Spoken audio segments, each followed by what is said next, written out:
Welcome to essence classes. आज हम NIOS के इंग्लिश के लिए लेसन 25 करने वाले हैं। इसलिए मैंने 25 से स्टार्ट किया क्योंकि ये इम्पोर्टेंट है और पेपर में कंटिन्यूसली आता है, हर एक पेपर में, चाहे आप अक्टूबर में देते हैं पेपर या फिर अप्रैल में, इसमें से क्वेश्चन आते ही आते हैं। ठीक है, एंड तक आपको पता लग जाएगा कि इसमें से क्वेश्चन क्यों इम्पोर्टेंट है। तो स्टार्ट करने से पहले जान लेते हैं कि पैटर्न कैसा होता है पेपर का। तो ये कुछ वेटेज है कि पेपर आते एक्चुअल में कैसे हैं। ठीक है, पूरा पैटर्न नहीं है इसमें स्पेशली बताया गया है कि पोएट्स प्लस चैप्टर मिला के 25, पैराग्राफ 25, ग्रामर होते हैं 15 नंबर के, जो आपके राइटिंग स्किल्स हैं 20 मार्क्स और ऑप्शनल में 15 मार्क्स, टोटल 100 मार्क्स के पेपर होते हैं आपके। अब बात करते हैं स्पेशली चैप्टर है हमारा लेसन 25 भोली। ठीक है, तो मैं चैप्टर के कॉन्सेप्ट को क्वेश्चन आंसर की फॉर्म में करता हूँ, जो क्वेश्चन ऑलरेडी आ चुके हैं आपके पेपर में। ठीक है, उन्हीं क्वेश्चन को मैं सॉल्व करके फिर आपको प्रेजेंटिंग करता हूँ। तो हमारा पहला क्वेश्चन है, what role did Bholi's teacher play in the Bholi's life and way of think. कि क्या सोच रही थी कि इसमें टीचर ने उनके भोली की लाइफ में क्या चेंजेस की। तो सबसे पहले था यहाँ पे कॉन्फिडेंस, उसके अंदर कॉन्फिडेंस, स्पीक क्लियरिटी जो उसके में नहीं थी, इनकरेजमेंट की उस, ठीक है, टीचर ने, उसके अलावा उसे मोटिवेट किया। भोली टीचर यानी भोली के टीचर ने played an important role in changing the course of her life. कि भोली के टीचर ने जो चेंजिंग उसकी लाइफ में किए वो चेंजिंग्स थी ट्रांसफॉर्म, कि भोली को पूरा ट्रांसफॉर्म कर दिया जो उसके में नहीं थी। वो कभी भी क्लियरिटी नहीं बोलती थी, उसके में कॉन्फिडेंस नहीं था। ठीक है, तो इन सबको चेंजेस किया। ये 2 मार्क्स में था और 2014 में ये क्वेश्चन आ चुका है ऑलरेडी। नेक्स्ट क्वेश्चन भी 2 मार्क्स के हैं। इस चैप्टर से 2 मार्क्स के, 4 मार्क्स के और 6 मार्क्स के क्वेश्चन आते हैं। ठीक है, अब यहाँ देखते हैं सेकंड क्वेश्चन में है क्या। How did Bholi react to Bishambar the groom's demand for additional dowry at the last moment. How do you react to both the situation. ठीक है, इस पे पूछा है कि भोली ने और विशंबर ने कैसे रिएक्ट किया लास्ट मोमेंट पर। ठीक है, जो विशंबर था उसने शादी से एन मौके पर मना कर दिया, कहा कि डॉरी चाहिए, यानी दहेज कितने की चाहिए, 5000 रुपीज़ की। तो जो भोली के फादर थे वो लेकर आया रामलाल, लेकिन भोली ने एन मौके पर शादी से मना कर दिया। क्यों? क्योंकि उसने कहा कि ऐसे लालची व्यक्ति से शादी नहीं करना है और कहा कि पैसे वापस ले लीजिए। ठीक है, इसी आंसर को मैंने प्रेजेंटिंग की है। ये क्वेश्चन 2 मार्क्स में है, ये क्वेश्चन 2015 में आया हुआ है। ठीक है, ये 2 क्वेश्चन है, दोनों आए हुए हैं, एक अक्टूबर में एक अप्रैल में, दोनों में थोड़ी सी चेंजेस है। यहाँ पे व्हाई डिड भोली रिफ्यूज टू मैरी विशंबर, तो सेम कि क्यों मना किया, इसका रीजन था 5000 रुपीज एज डॉरी। ठीक है, कि 5000 रुपीज मांग लिए थे एन मौके पर, इसलिए शादी से मना कर दिया। ठीक है, अब देखते हैं थर्ड क्वेश्चन है क्या। एट व्हाट एज डिड भोली have an attack of small pox. ठीक है, तो जो स्मॉल पॉक्स उसके अटैक हुए थे वो किस एज पूछी गई यहाँ पे आपसे। तो एज थी जब भोली जस्ट 2 ईयर्स की थी, तब स्मॉल पॉक्स ने अटैक किया था भोली पे, और इतना इफेक्टेड किया था कि पूरी बॉडी को छोड़ के, आइज को छोड़ के पूरी बॉडी पर इफेक्टेड था। ठीक है, यहाँ पे भी सेम लिखा है, इफेक्टेड हर आइज। बस ये एक्सपेक्टेड थी कि आइज में भी है प्रॉब्लम, लेकिन आइज बच गया था। उसके अलावा पूरी बॉडी में उसके मार्क्स थे, यहाँ पे लिखा हुआ है। ठीक है, अब देखते हैं, ये 2013 में क्वेश्चन आया हुआ है। आपके 2 मार्क्स के क्वेश्चन ऑलरेडी कंप्लीट हो चुके हैं। ठीक है, इतने ही क्वेश्चन हैं 2 मार्क्स के। अब देखते हैं 2011 में क्वेश्चन आया हुआ 4 मार्क्स के। जो 4 मार्क्स के क्वेश्चन आते हैं उसमें पैसेज होता है। ठीक है, और पैसेज को रीड करके आपने आंसर निकालना होता है, लेकिन यहाँ मैं रीडिंग लगाऊंगा नहीं, स्पेशली आपको डायरेक्ट सॉल्व करा रहा हूँ क्वेश्चन। इसमें से कुछ हिंट दे दूंगा कि रीडिंग की टाइमिंग कैसे आपने बचानी है। क्वेश्चन की प्रैक्टिस कर सकते हैं पहले रीडिंग के लिए, ताकि आपको आंसर लिखने में ईजी हो। ठीक है, Bholi did not know anything about a school yet she was not unhappy and why. ठीक है, यहाँ पे बोला गया कि भोली जो थी वो स्कूल के बारे में कुछ नहीं जानती थी, फिर भी उसमें वो न खुशी थी ना उसमें कोई प्रॉब्लम थी। क्यों, ऐसा क्यों था? तो इसका रीज़न ये था कि बिकॉज भोली डिड एक्चुअल, भोली तो कुछ जानती ही नहीं थी स्कूल के बारे में, ठीक है। Actually a school was like, उसे स्कूल पसंद था। What happened her but she is world glad to find of many girls, उसके कई सारे दोस्त बने और वहाँ पे कई सारी उसने लड़कियों को देखा, तो उसे लगा कि ये कोई नई जगह नहीं है, नॉर्मली उसे लगा, इसीलिए उसको कोई भी प्रॉब्लम नहीं हुई। अनहैप्पी जो फील थी वो नहीं हुआ। ठीक है, यहाँ जो फर्स्ट लाइन है यहीं से आपको आंसर पिक करना है इस डॉट तक, पहले फुल स्टॉप तक। ठीक है, पहले क्वेश्चन में कुछ में बनानी पड़ेगी अगर इसमें मैच नहीं हुआ तो। अब यहाँ पे है व्हाट अट्रैक्ट भोली इन द स्कूल, भोली को क्या अट्रैक्टेड किया स्कूल के, तो स्कूल की कलर्स पिक्चर्स जो बने हुए थे स्कूल में दीवारों पर वो अट्रैक्टेड किया। ठीक है, डायरेक्ट ही मैं बता देगा हूँ। और वो पिक्चर्स थे कि तहसीलदार घोड़े पे बैठे हुए हैं। ठीक है, उस स्कूल में पिक्चर बने हुए हैं ऑलरेडी, तो ऐसा ही पिक्चर अट्रैक्टेड किया है। नेक्स्ट में दिया है why did the horse got and parrot fascinated, यहाँ पे बताया गया स्पेशली इसका रीज़न ये था, फैसिनेटेड का मतलब भी अट्रैक्टेड ही होता है, तो यहाँ पे बताया गया इसलिए अट्रैक्टेड किया क्योंकि जो आपके यहाँ पे हॉर्स थे, गॉड थे और पैरट्स थे जो दीवारों पे बने हुए थे बिल्कुल रियल बने हुए थे जैसा कि भोली ने देखा था, इसलिए अट्रैक्टेड किया। नेक्स्ट, अट्रैक्टेड की आपको पूछा गया सिमिलर मीनिंग, या सिमिलर के जगह साइनोनियम वर्ड भी लिखा हो सकता है, लेकिन आपने सेम लिखना है कि ऐसा ही मीनिंग, यहाँ पे अपोजिट आ सकता है।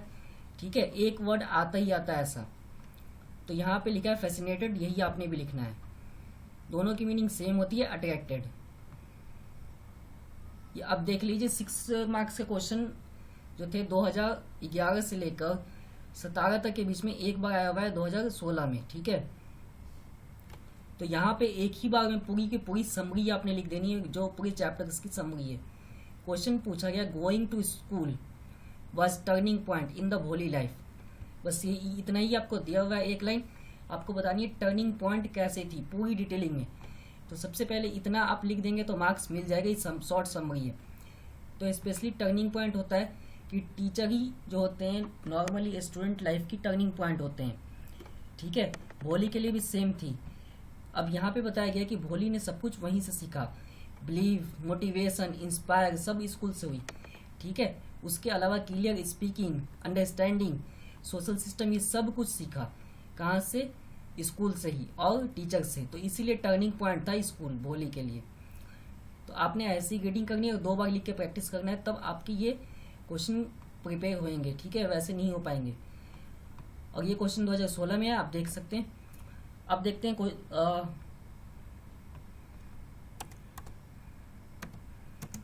ये क्वेश्चन 2017 में आया हुआ 4 मार्क्स का है। ठीक है, इसमें शॉर्ट आपको पैसेज दिया होगा और 4 क्वेश्चन दिए होते हैं। इसमें पूछा गया है what were Bholi's mother views on educating girls, कि भोली के मदर के व्यूज बताने हैं आपको। ठीक है, कि भोली के मदर के व्यूज आखिर है क्या, जो लड़कियां पढ़ी लिखी होती हैं तो व्यूज यही होता है कि उनकी शादी नहीं होती, ये व्यूज थे उसकी माँ के, और इसीलिए भोली की माँ ने उसे पढ़ने दिया क्योंकि भोली के फेस पर मार्क्स थे। ठीक है, चिकन पॉक्स के या स्मॉल पॉक्स के मार्क्स थे, इसीलिए उसे पढ़ने दिया ताकि उसकी शादी तो होनी नहीं थी। अब बोला कि जो होएगा वो स्कूल वाले ही देखेंगे उसका, इसीलिए इस पढ़ने की परमिट मिली भोली को। अब देखते हैं यहाँ पे what does mother way solve the problem so about her feelings for भोली।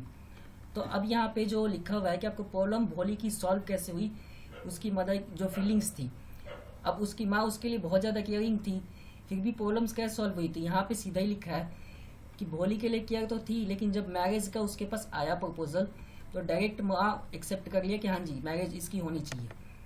ठीक है, तो यहाँ पे थोड़ा सा भोली को शौक लगा, लेकिन यहाँ पे आंसर में ये नहीं है, ये लिखा है हमने it so that Bholi's mother was list concern of a happy and blazing life for her daughter.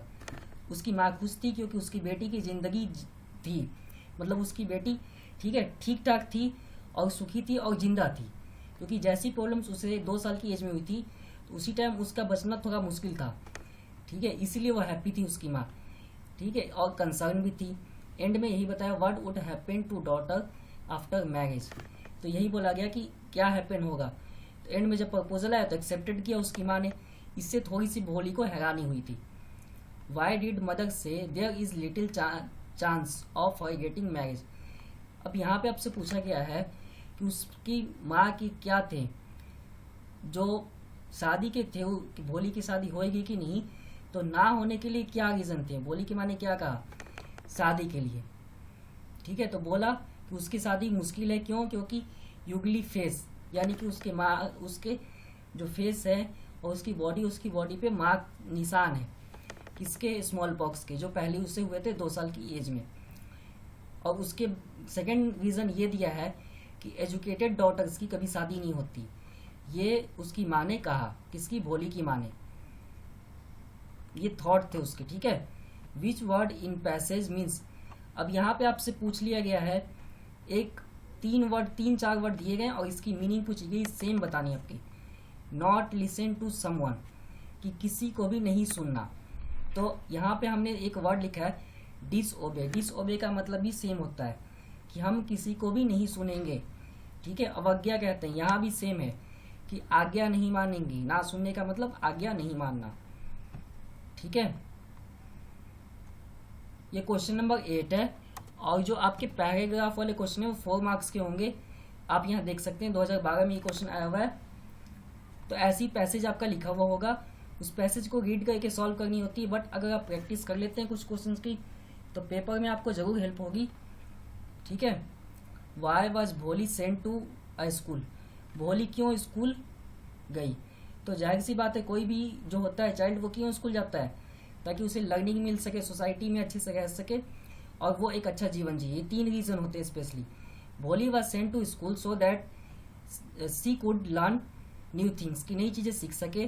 Could learn to live in a society में रह सके by making friends and learning new things, कि सभी चीज़ों को जान सके, समझ सके और सीख सके, इसीलिए गई थी। अब नॉर्मली 1 मार्क्स में 20 वर्ड की होनी चाहिए, लेकिन यहाँ पे कोई वर्ड लिमिट नहीं है, तो आप 3 लाइन भी लिख सकते हैं, 4 लाइन भी, 5 भी लिख सकते हैं। ठीक है, लेकिन आंसर में मेन वर्ड आना चाहिए जो पूछा गया है। ठीक है, तो मार्क्स मिल जाएंगे 1 मार्क्स में से आपको। व्हाट आइडिया डिड भोली हैव अबाउट अ स्कूल, कि भोली की जो थे क्या आइडिया थे स्कूल के लिए, तो भोली के पास कोई आइडिया ही नहीं था क्योंकि वो कभी भी स्कूल नहीं गई। ठीक है, यहाँ भी सेम हमने लिखा है, Bholi had no idea what actually the school was like as he had never visited any school before। जब वो पहले स्कूल ही नहीं गई है तो उसके पास क्या आइडिया होगा। ठीक है, आपने भी यही लिखना है। what 2 actions of भोली so that she was nervous। 2 action बताने जब वो नर्वस थी। तो पहला तो एक्शन ये था कि वो कुछ समझ ही नहीं पाई, और सेकंड एक्शन ये था कि जब उसने नेम बोला तो नेम बोला ही नहीं पूरा अपना, उसने बोला भ, भी और भो। ठीक है, 3 ही वर्ड बोले, जो मेन नेम था उसने बोला ही नहीं भोली। तो ये 2 एक्शंस थे। ठीक है, तो आपने भी ऐसे लिखना है, इतनी ज़्यादा नर्वसनेस थी उसके अंदर कि उसने अपना नेम तक नहीं बोल पाई। और लास्ट आपसे पूछा गया similar word attracted, same, fascinated. ये चैप्टर बहुत ही ज़्यादा इंपॉर्टेंट है। ऑलरेडी ये ऐसा शायद ही कोई ईयर होगा जिसमें ये रिपीटेड ना हुआ हो। ठीक है, चाहे आपका पेपर अक्टूबर में हो चाहे मार्च में हो, ये क्वेश्चन रिपीटेड होते ही हैं। और इसमें से या तो 2 मार्क्स के क्वेश्चन आएंगे या 4 मार्क्स के या 6 मार्क्स के, आना कंफर्म होता है। तो इस चैप्टर की प्रिपेयर आप कर सकते हैं। ठीक है, उम्मीद है चैप्टर से, कंसेप्ट से और क्वेश्चंस जो मैंने यहाँ आपको प्रेजेंटिंग की इससे आपको हेल्प मिली होगी। वीडियो देखने के लिए धन्यवाद। लाइक से सब्सक्राइब कमेंट किया कीजिए। नेक्स्ट वीडियो में मिलते हैं।